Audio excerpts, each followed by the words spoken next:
Very good morning વિદ્યાર્થી મિત્રો. હું ગૌરવ ભટ્ટ ધોરણ 10 અને ધોરણ 12માં ગુજરાતી મીડિયમ અને ઇંગ્લિશ મીડિયમમાં ગુજરાતી વિષયનો અભ્યાસ કરાવું છું. આજે આપણે ધોરણ 10 ઇંગ્લિશ મીડિયમમાં શરણાઈના સૂર એનો પાર્ટ 5 ભણવા જઈ રહ્યા છીએ.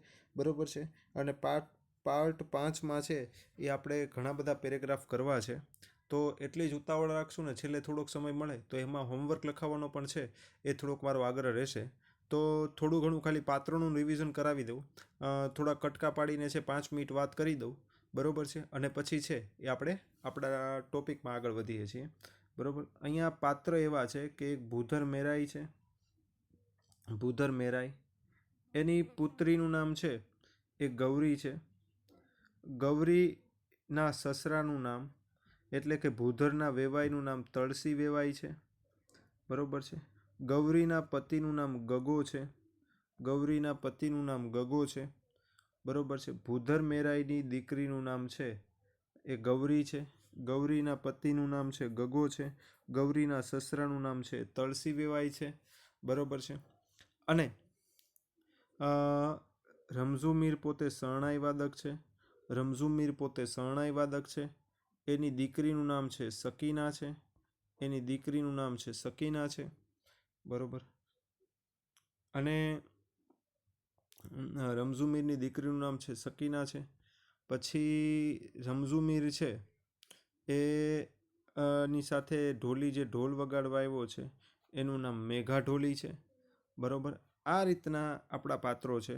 શરૂઆતમાં જ્યારે પેલો પેરેગ્રાફ ભણ્યા અહીંયા સુધીની તમે વિગતો જુઓ. બરોબર. તો જાન વિદાય થતાં પહેલાં જે સુકનો કરવાના હોય એ બધાય સુકનો કર્યા છે. અહીંયા સુધીની વિગત જુઓ તો જાન વિદાય થતાં પહેલાં જે સુકનો કરવાના હોય એ સુકનો કર્યા છે. બરોબર. પછી આ પેરેગ્રાફમાં જુઓ તો જાન શેરીમાંથી પસાર થાય છે ત્યારે વાતાવરણ કેવું સર્જાય છે એનું વર્ણન છે. આ પેરેગ્રાફમાં જુઓ તો જાન શેરીમાંથી પસાર થાય છે ત્યારે વાતાવરણ કેવું સર્જાય છે એનું વર્ણન છે. બરોબર છે. પછી આટલા ભાગમાં જોઈએ, આટલા ભાગમાં તો કન્યા પક્ષની સ્ત્રીઓ ગીત ગાય છે એ છે. આટલા ભાગમાં જોઈએ તો વર પક્ષની સ્ત્રીઓ છે એ ગીત ગાય છે એવું છે. બરોબર છે. પછી છે આ પેરેગ્રાફમાં આખો પેરેગ્રાફ છે આટલો પેરેગ્રાફ. બરોબર. એમાં બજારમાં જે જાન પહોંચી છે ત્યારે જાનૈયાઓ કેવા દેખાય છે તેનું વર્ણન છે. બજારમાં જે જાન પહોંચી છે ત્યારે જાનૈયાઓ કેવા દેખાય છે તેનું વર્ણન છે. બરોબર. કે એક આપણે ભાઈ આ રમઝુ મીરે મદ્રાસી ફેટો બાંધ્યો છે, મેઘા ઢોલીએ છે લાલ રંગનું માથાબંધનું બાંધેલું છે. બરોબર. એ બધાની આગળ ચાલે છે રમઝુ મીર. પછી જાનૈયાઓનો સમૂહ લાલ ભડક લાગે છે. પછી બળદોને શણગારેલા છે. વરે જરિયન જામો પહેર્યો, હાથમાં તલવાર છે. પછી કન્યાએ પચરંગી પટોળું પહેર્યું છે. બરોબર. સુહાગણો વિદાયના અવનવા ગીતો ગાય છે તેનું વર્ણન છે. પછી રમઝુની શરણાઈની બજાર ઉપર કઈ અસર થાય છે એનું વર્ણન છે. રમઝુની શરણાઈની બજાર ઉપર કઈ અસર થાય છે એનું વર્ણન છે. બરોબર છે. પછી રમઝુની શરણાઈથી છે એ પેલી સ્ત્રી ઉપર કઈ અસર થાય છે, પરણેલી સ્ત્રી ઉપર કઈ અસર થાય છે, પરણેલા પુરુષ ઉપર કઈ અસર થાય છે એનું વર્ણન છે. બરોબર. હવે ઓલો રમઝુ મીર આગળ વધતો ન હતો, સતત શરણાઈ વગાડતો હતો ને એની શરણાઈમાં તળસી વેવાય છે દાદ આપવાનું ભૂલી ગયા અને પછી દાદ આપી તોય ઓલો હાલતો નથી. બરોબર. ત્યારે એને ધક્કો મારીને છે એ ચાલવાનું પણ કહે છે એનું વર્ણન છે. બરોબર. હવે પછીના પેરેગ્રાફની અમુક વસ્તુઓ અંડરલાઈન કરાવીને તમને લખાવી દઉં. ગળાડૂબ એટલે તલ્લીન. ગળાડૂબ એટલે તલ્લીન. ગળાડૂબ એટલે તલ્લીન. સેલારા મારવા એટલે આંટા ફેરા કરવા. સેલારા મારવા એટલે આંટા ફેરા કરવા. આંટા ફેરા કરવા. સેલારા મારવા એટલે આંટા ફેરા કરવા. આદેશ એટલે હુકમ. આદેશ એટલે હુકમ.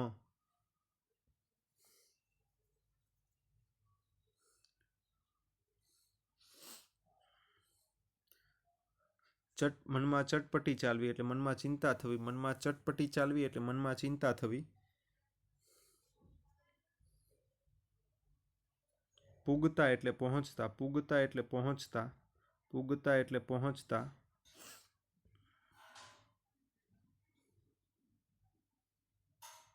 સામયું કરવું એટલે જાનનું સ્વાગત કરવું. સામયું કરવું એટલે જાનનું સ્વાગત કરવું અથવા જાનનું સ્વાગત કરવું એટલે શું થાય તો કે સામયું.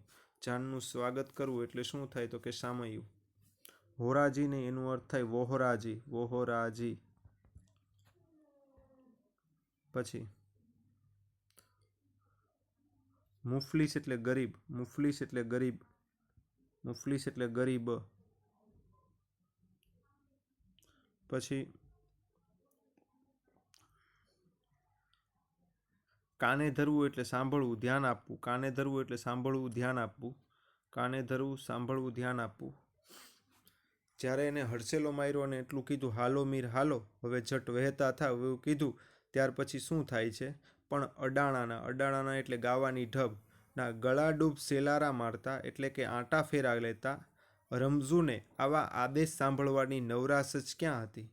મીર એની શરણાઈમાં સમય બગાડતો હતો ને તળસી વેવાઈને મનમાં ચટપટી ચાલતી હતી. બરોબર છે. મીર એની શરણાઈમાં સમય બગાડતો હતો અને તળસી વેવાઈને મનમાં ચટપટી ચાલતી હતી. કારણ કે શરણાઈ વગાડતો હતો અને રસ્તો રોકીને ઊભો હતો, તો એને હડસેલો મારીને કંઈ આગળ વધી શકાય નહીં. એટલા માટે તળસી વેવાઈને મનમાં ચટપટી ચાલતી હતી કે આ કેમ આગળ વધતો નથી ને આની લીધે જાને આગળ વધતી નથી. આ ગતિએ રૂપિયે ગજને હિસાબે આગળ હાલશું એટલે કે થોડા રૂપિયા નાખીને થોડોક આગળ હાલે, થોડા રૂપિયા રાખીને થોડોક આગળ હાલે, બરોબર, એમ હાલશું તો સણોસરે પૂગતા સાંજ પડી જશે. એટલે કે આપણે જે જગ્યાએ જવાનું છે, બરોબર, વરના ગામે જવાનું છે સણોસરે, ત્યાં તો પહોંચતા સાંજ પડી જશે. અને અંધારે, બરોબર, સામૈયા કરવા એટલે કે જાનનું સ્વાગત કરવા માટે હોરાજીની કિશન લાઇટ મંગાવવી પડશે. આવી બીક એને લાગી. બરોબર છે. શા માટે બીક લાગી તો કે આગળ છે પહોંચતા સાંજ પડી જશે અને હોરાજીની છે કિશન લાઇટ મંગાવવી પડશે. બરોબર છે. એના માટે છે એ વાત જાણતા જ તેને સાંજ પડી ગઈ. કારણ કે આ ભાઈ હાલતો નહોતો, એને પૈસાનું તે આમ આગળ ખબર પડશે કે એને પૈસાની કોઈ ઈચ્છા નહોતી. બરોબર છે. અને તળસી વેવાઈને મનમાં ચટપટી ચાલતી હતી, મનમાં બીક ચાલતી હતી કે મનમાં ચટપટી ચાલતી હતી, મનમાં છે થોડોક બળતરા થતી હતી કે આ આવી રીતના ધીમે ધીમે આગળ વધશે, આ રીતના જ આગળ વધશે, બરોબર, તો સણોસરા પૂગતા છે સાંજ પડી જશે. અને કિશન લાઇટ એટલે ઓલું જે છે ફોક્સ લાઇટ મંગાવવી પડે, એ લાઇટ મંગાવવી પડશે જાનનું સ્વાગત કરવા માટે. મોંઘી દાટ બેતીના બિલ ભરવાને બદલે વેવાઈએ આ મુફલીસને, તળસી વેવાઈ હતા એ મુફલીસ એટલે આ ગરીબ, ગરીબ એટલે કે પેલા રમઝુમીરને પાવલું વધારે દાદ આપી આગળ વધવા પ્રેર્યો. બરોબર. કદાચ કે થોડા પૈસા ઉડાડું તો થોડા પૈસા ઉડાડીશ તો તે આગળ વધશે. શરણાઈમાં સૂરમાં ડાબી જમણેથી ડોલી રહેલા રમઝુને દાદ પેટે પૈસા ફેંકાતા પૈસા ગણવાની જ ક્યાં નવરાશ હતી. મેઘા ઢોલીએ ઓલાને પૈસાની વિચાર જ નહોતો, એ પોતાને છે શરણાઈ વગાડવામાં મશગુલ હતો. ડાબેથી જમણે ડોલી રહેલા રમઝુને દાદ પેટે ફેંકાતા પૈસા ગણવાની નવરાશ જ નહોતી. મેઘા ઢોલીએ ધૂળમાંથી સિક્કા વીણી લીધા અને રમઝુને કહ્યું, હાલો મીર હાલો, હાવ કરો હાવ. જો યાદ રાખજો, અહીંયા તમે આ વાક્ય જુઓ, હાલો મીર હાલો, હવે ઝટ વહેતા થાવ, ઝટ વહેતા. બરોબર. આમાં તળસી વેવાઈ બોલે છે, બરોબર, અને કોને કહે છે? રમઝુમીરને કહે છે. તળસી વેવાઈ બોલે છે, રમઝુમીરને કહે છે, હાલો મીર હાલો, ઝટ વહેતા થાવ. બરોબર. તો મેઘા ઢોલીએ ધૂળમાંથી સિક્કા વીણી લીધા. આ વાક્ય હાવ કરો હાવ, આવું કોણ બોલે છે? તો કે મેઘા ઢોલી બોલે છે. અને કોને કહે છે? રમઝુમીરને કહે છે. ઉપરનું હાલો મીર હાલો, ઝટ વહેતા થાવ એવું કોણ બોલે છે? તો તળસી વેવાઈ બોલે છે. ને કોને કહે છે? તળસી વેવાઈ બોલે છે. ને કોને કહે છે? તો તળસી વેવાઈ બોલે છે અને આપણે આ ભાઈને કહે છે. કયા ભાઈને? તો કે આપણા આ રમઝુમીરને કહે છે. અને બીજી બાજુ છે હાલો મીર હાલો, હાવ કરો હાવ, એવું મેઘા ઢોલી બોલે છે અને રમઝુમીરને કહે છે. આ બે વાક્ય ખાસ ધ્યાન રાખજો. હું ફરીવાર બોલું છું, છેલ્લી વખત. હાલો મીર હાલો, ઝટ વહેતા થાવ, ઝટ વહેતા થાવ એવું કોણ બોલે છે? તો અહીંયા છે તળસી વેવાઈ બોલે છે. તળસી બોલે છે અને કોને કહે છે? તો કે રમઝુને કહે છે. તળસી બોલે છે અને રમઝુને કહે છે. બરોબર. પછી હાલો મીર હાલો, હવે હાવ કરો હાવ. બરોબર. આવું કોણ બોલે છે? આવું કોણ બોલે છે? તો કે પેલું મેઘા ઢોલી બોલે છે. મેઘા ઢોલી બોલે છે. બરોબર. અને રમઝુમીરને કહે છે. મેઘા ઢોલી બોલે છે અને રમઝુમીરને કહે છે. હાવ કરો હાવ એટલે બસ કરો બસ. હાવ કરો હાવ એટલે બસ કરો બસ. પછી આખરે ભૂધર મેરાઈ પોતે જ આગળ આવ્યા અને રમઝુમીરને રીતસરનો હડસેલો મારીને સંભળાયું. હડસેલો એટલે ધક્કો, હડસેલો એટલે ધક્કો. બરોબર. રમઝુમીરને કોણે ધક્કો માર્યો? તો રમઝુમીરને છે ભૂધર મેરાઈએ ધક્કો માર્યો. હવે હાલને જટ હાલને, આમ ડગલે ને પગલે દાદ લેવા ઊભો રહીશ તો કેદી પાદર પહોંચાડીશ. આ પણ કોણ બોલે છે, કોને કહ્યું? હાલને જટ હાલને, આમ ડગલે ને પગલે દાદ લેવા ઊભો રહીશ તો કેદી, કેદી એટલે કયે દિવસે, કયા દિવસે પાદર પહોંચાડી. પાદર એટલે ગામનો છેડો, પાદર એટલે ગામનો છેડો, ગામનો છેડો એને શું કહેવાય? તો કે પાદર કહેવાય. ગામનો છેડો એને શું કહેવાય? પાદર. બરોબર. હવે હાલને જટ હાલને, આમ ડગલે ને પગલે દાદ લેવા ઊભો રહીશ, બરોબર, તો કેદી પાદર પહોંચાડીશ. આવું કોણ બોલે છે? તો ભૂધર મેલાઈ બોલે છે, રમઝુમીરને કહે છે. ઓલું કોણ બોલે છે? ઓલું એટલે કયું? તો કે હાલો હાલ, હાવ કરો હાવ, ઈ મેઘા ઢોલી રમઝુમીરને. હવે હારોમીર હારો જટ વહેતા થાય, એવું કોણ બોલે છે? તો તળસી વેવાય. આ 3 વાક્ય મોસ્ટ આઈમ્પી છે. આ વાક્ય, આ વાક્ય અને આ વાક્ય, 3 વાક્ય. મેરાઈના હડસેલા સાથે ઉગ્ર અવાજે, ઉગ્ર એટલે કે તીવ્ર, ઉગ્ર એટલે કે તીવ્ર અવાજે ઉશ્કેરાયેલા વેણ, વેણ એટલે શબ્દ, વેણ એટલે કે શબ્દ કાને પડ્યા, કાને પડ્યા એટલે કે સંભળાયા, કાને પડ્યા એટલે કે સંભળાયા.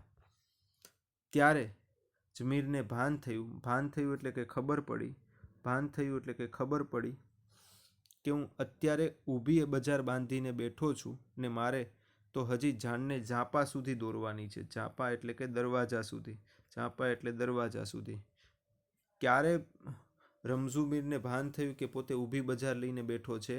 તો મેરાઈના હડસેલા સાથે ઉગ્ર અવાજે ઉશ્કેલાયેલા વેણ કાને પડ્યા ત્યારે મીરને ભાન થયું. ક્યારે મીરને ભાન થયું? તો કે ઉગ્ર અવાજે છે વેણ કાને પડ્યા ત્યારે મીરને ભાન થયું કે પોતે ઊભી બજાર લઈને બેઠો છે.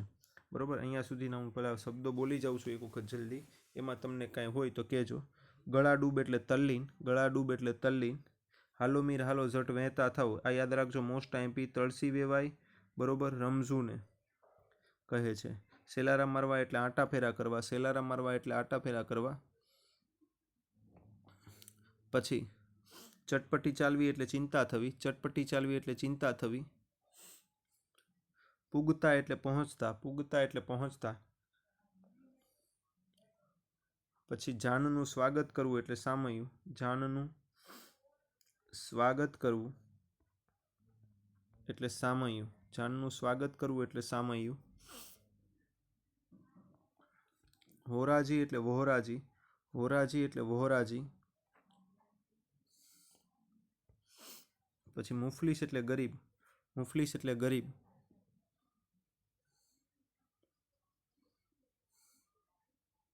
પછી હાલો મીર હાલો હવે હાવ કરો હાવ, હાલો મીર હાલો હવે હાવ કરો હાવ.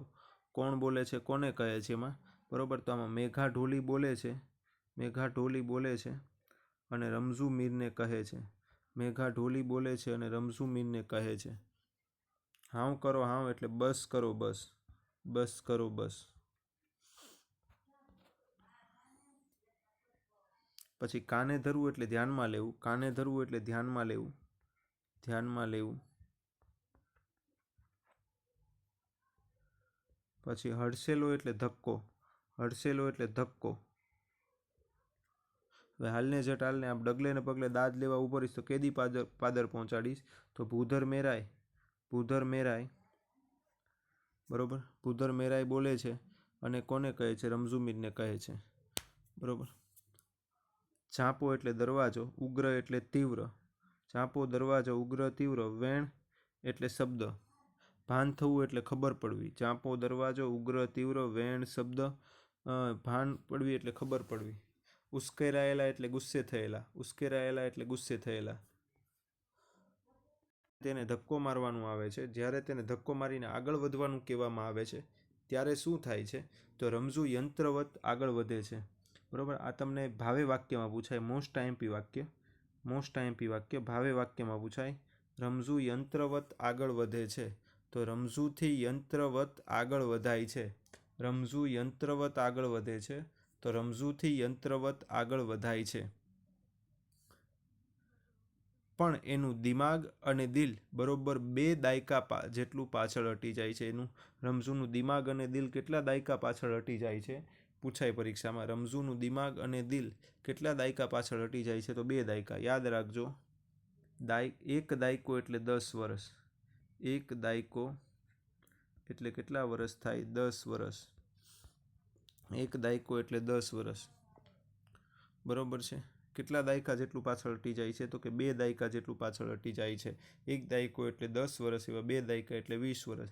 એટલે જ્યારે એને હડસેલો મારવામાં આવે છે ત્યારે હડસેલો મારવામાં આવે છે એટલે જમીન ઉપર તો આગળ વધે જ છે, પણ ભૂતકાળમાં એ પાછળ વયો જાય છે 20 વર્ષ જેટલો.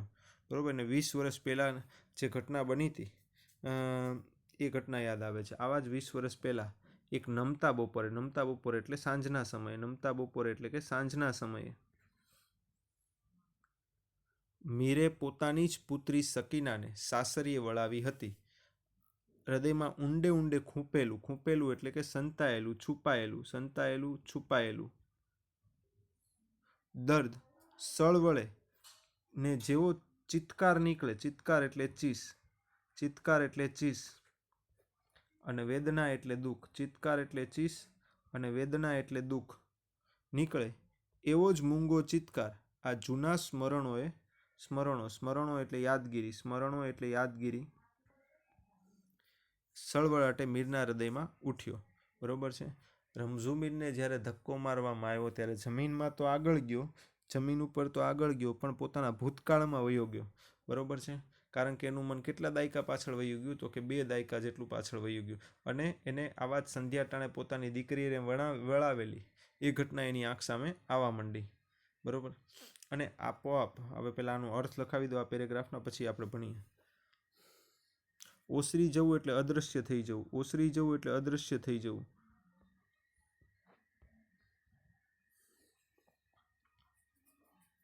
કાળજું એટલે હૃદય. દર્દ એટલે વેદના. કાળજું એટલે હૃદય, દર્દ એટલે વેદના.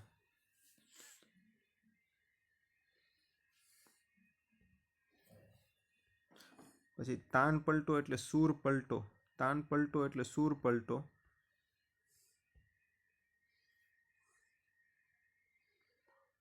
પૂર્ણેન્દ્રુ એટલે પૂર્ણચંદ્ર.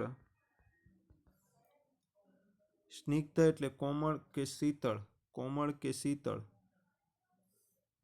કૌમુદી એટલે ચાંદની. ચંદ્રનો પ્રકાશ. ચાંદની એટલે શું કહેવાય? તો કે ચંદ્રનો પ્રકાશ. એને શું કહેવાશે? તો કે ચાંદની કહેવાશે. રેલાતી હોય અને એકાએક કાળી વાદળી આવી ચડે. ચોગરદમ એટલે ચારે બાજુ. ધિક્કાર એટલે તિરસ્કાર. ઓળા એટલે પડછાયા.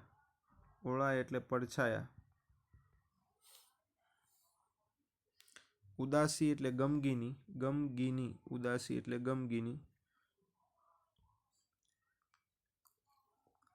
ઉઘલતી એટલે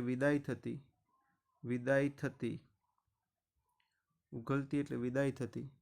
વર્તાઈ એટલે દેખાઈ. ગુલતાન એટલે તલ્લીન.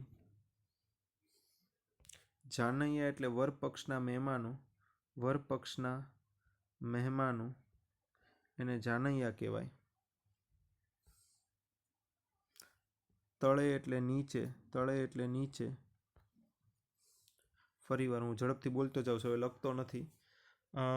ઓસરી જવું એટલે અદૃશ્ય થઈ જવું. કાળજું એટલે હૃદય.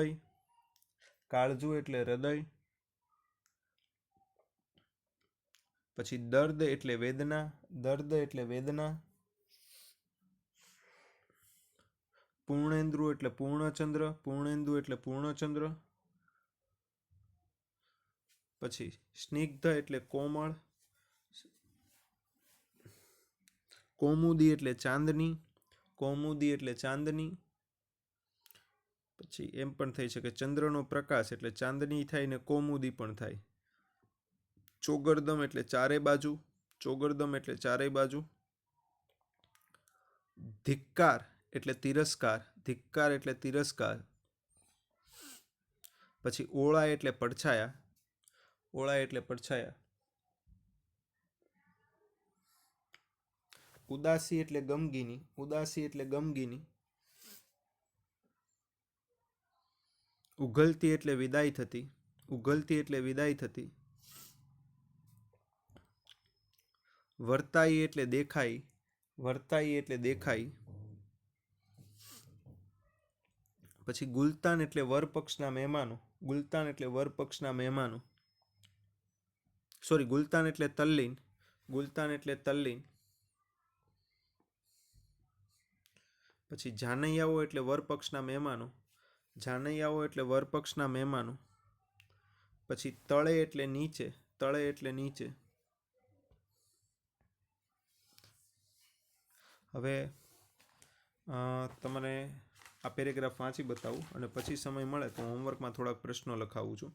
અને આપોઆપ એની શરણાઈનો સૂર બદલાયો. જેવા એનું મન છે એ બે દેકા પાછળ વહી ગયું, એની દીકરીના લગ્ન પ્રસંગનો દિવસ એને યાદ આવ્યો, ત્યાં જ તેની શરણાઈનો સૂર બદલાયો અને આપણો પાઠમાં પણ ટર્ન આવે છે. હવે યાદ રાખજો, અત્યાર સુધી વિદાયની એની વાત આવતી હતી, હવે વિદાયની વાત તો હશે જ તે, પણ સાથે સાથે આ રમઝુબેનની દીકરી કોણ હતી, શું હતી, એનું પણ વર્ણન આવશે. અને આપોઆપ એની શરણાઈનો સૂર બદલાઈ ગયો. અડાણાનો ઉન્માદ અને ઉમંગ ઓસરી ગયો, એટલે કે અડાણો જેમાં ઉત્સાહ હતો, એમાં જે આનંદ હતો, એ ધીરે ધીરે અદૃશ્ય થઈ ગયો. અને એને સ્થાને કોરાયેલા એટલે કે દર્દથી ભરાયેલા, કોરાયેલા એટલે દર્દથી ભરાયેલા દિલમાં દર્દ વહેવા લાગ્યું. એકાએક પલ ગયેલો, પલ નહીં પણ પલટાઈ ગયેલો, અહીંયા લખેલું હશે પલટાઈ ગયેલો આ તાન પલટો શ્રોતાઓ સમજી ન શક્યા. શ્રોતાઓને આ અચાનક આ શું થયું એ એને ખબર પડી નહીં, કે જે શરણાઈ છે મોજમાં ને મોજમાં વગાડતો હતો ત્યાંમાં દુઃખ કેમ મિશ્રણ થઈ ગયું એ લોકોને ન સમજાણું. પણ આ નવા સૂરની અસરમાં આવતા એમને વાર ન લાગી. પણ શ્રોતાઓ સમજાણું ભલે ન હોય બરાબર, પણ એની અસરમાં આવતા લોકોને વાર ન લાગી. આકાશમાં પૂર્ણેન્દ્રુ પ્રકાશ્યો હોય, પૂર્ણેન્દ્રુ એટલે કે ચંદ્ર પ્રકાશ્યો હોય, પૃથ્વી પર સ્નિગ્ધ કોમુદી રેલાતી હોય, એટલે પૃથ્વી ઉપર ચાંદની ધીરે ધીરે પડતી હોય. અને એકાએક ભાઈ જો વાતાવરણ આવું હોય કે ભાઈ જો કેવી રીતના વાતાવરણમાં ફેરફાર થયો, કે આમ શરદ પૂનમની ચંદ્રનો પ્રકાશ હોય, બધા અગાસીમાં બેઠા હોય બરાબર, દૂધ પૌવા ખાતા હોય અને મોજીલું વાતાવરણ હોય. એ જ વખતે અચાનક કાળી વાદળી આવી જાય, વરસાદ પડવા માંડે, વાતાવરણની આખી મજા બગાડી નાખે બરાબર, એવું વાતાવરણ થયું.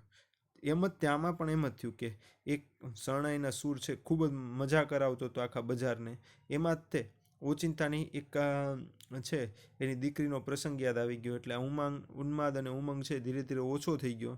અને ક્યાંક છે એ વાતાવરણમાં પલટો આવ્યો, જે વાતાવરણમાં પલટો આવ્યો એ રીતના વગાડવામાં પણ પલટો આવ્યો. અને ચોગરદમ એટલે ચારે બાજુ ધિક્કારના ઓળા ઉતરી રહે અને આખા વાતાવરણમાં એક ઊંડી ઉદાસી ફેલાઈ જાય, એવી અસર અત્યારે ઉઘલતી જાનમાં વર્તાઈ રહી હતી. ઘડીવાર પહેલાં આનંદમાં ગુલતાન એવા જે થોડીવાર પહેલાં જે આનંદમાં ગુલતાન હતા અને નાચતા હતા, એ જાનૈયાઓ હવે સાવ છે એ મૂંગા થઈ ગયા. ગીત ગાતી સુહાગણોએ પણ એ શરણાઈની અસર તળે કરુણ વિદાય ગીતો ગાવા માંડ્યા. અને અહીંયા છે આજના લેક્ચરમાં આપણે હોમવર્કના થોડાક પ્રશ્નો લખીએ છીએ બરાબર છે. 10 હોમવર્કના હું પ્રશ્નો લખાવું છું, 10 હોય કે 8 હોય એ તમે તમારી રીતના જોઈ લેજો, પણ થોડાક પ્રશ્નો લખાવું છું એટલે આપણો 5મો પાઠ પૂરો થાય. હજી 5મા પાઠમાં તે આપણે અડધેય પાઠમાં નથી પહોંચ્યા બરાબર, એટલે હજી વાર લાગશે. આવતા 3 લેક્ચરમાં કદાચ પાઠ પૂરો થાય તો ઈશ્વર કૃપા બરાબર છે. તો હોમવર્કમાં લખો થોડાક પ્રશ્નો, હોમવર્કમાં પ્રશ્નો લખો. પહેલો પ્રશ્ન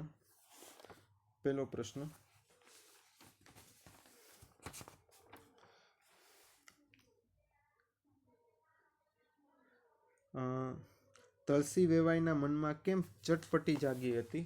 તળસી વેવાઈના મનમાં કેમ ચટપટી જાગી હતી?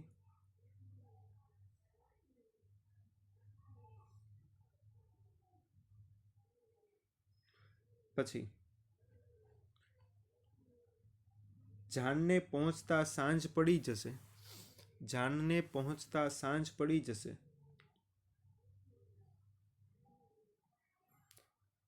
તો શેનો વધારે ખર્ચો થશે, શેનો વધારે ખર્ચો થશે એવું તળસી વેવાઈને લાગ્યું, એવું તળસી વેવાઈને લાગ્યું.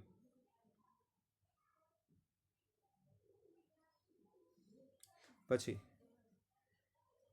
મેઘા ઢોલીએ ધૂળમાં પડેલા સિક્કાઓ વીણીને મેઘા ઢોલીએ ધૂળમાં પડેલા સિક્કાઓ વીણીને રમઝુ મીરને શું કહ્યું? મેઘા ઢોલીએ ધૂળમાં પડેલા સિક્કાઓ વીણીને રમઝુ મીરને શું કહ્યું?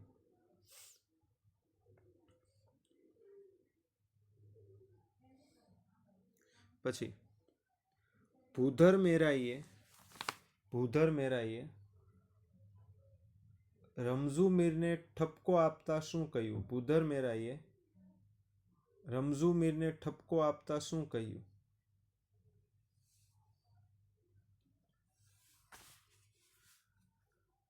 પછી ક્યારે રમઝુ મીરને ભાન થયું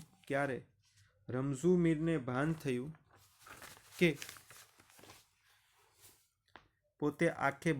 પોતે આખી બજાર રોકીને ઊભો છે? ક્યારે રમઝુ મીરને ભાન થયું કે પોતે આખી બજાર રૂપે ઊભો છે?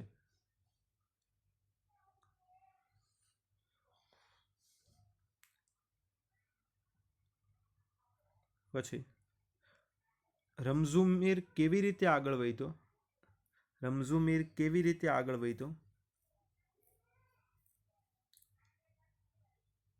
પછી રમઝુ મીરનું હૃદય કેટલા દાયકા પાછળ હટી ગયું? રમઝુ મીરનું હૃદય કેટલા દાયકા પાછળ હટી ગયું?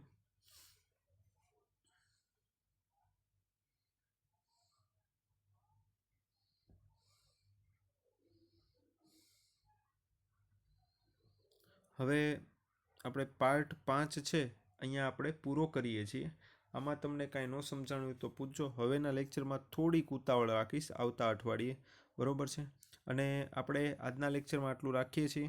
અને ઘણા બધા જો વાલી મિટિંગમાં મને મળી ન શક્યા હોય તો એ લોકો છે મને આમાં છે આ લેક્ચર મળે ત્યારે થોડા ઘણા તમારા માર્ક છે એ મને 80માંથી કેટલા આવ્યા એ જણાવી દેજો. જ્યાં તમને પ્રોબ્લેમ પડતો હોય એ પણ જણાવી દેજો. ઘણા બધાને મેં સુધારો કેમ કરવો વ્યાકરણમાં એ પણ કહી દીધું છે, બરોબર છે? તો એ રીતના તૈયારી કરજો. પછી સ્કૂલમાંથી તમને થોડીક ઇન્સ્ટ્રક્શન આપે પછી ગાલા એસાઇનમેન્ટ કેવું ક્યાં લેવાની તમે તૈયારી કરજો, બરોબર છે? આજના લેક્ચરમાં આપણે એટલું રાખવું છે. પાર્ટ 5 આપણે પૂરા થયા છે. પાર્ટ 5 પૂરા થયા છે આ. અને હજી 3 પાર્ટ પૂરા થાય એટલે આ પાઠ મેં તમને પહેલાં કીધું હતું કે આ પાઠ આપણે છેલ્લે ભણાવશું. એના કારણે તમે આજે સમજી ગયા હશો કે કેમ સર છે એ આ પાઠ છેલ્લે ભણાવવાનું કહેતા હતા. તો એનું કારણ અત્યારના કે 8 પાર્ટનો આ પાઠ હતો એટલા માટે. તો આજનો લેક્ચર એટલો રાખીએ છીએ. Thank you very much.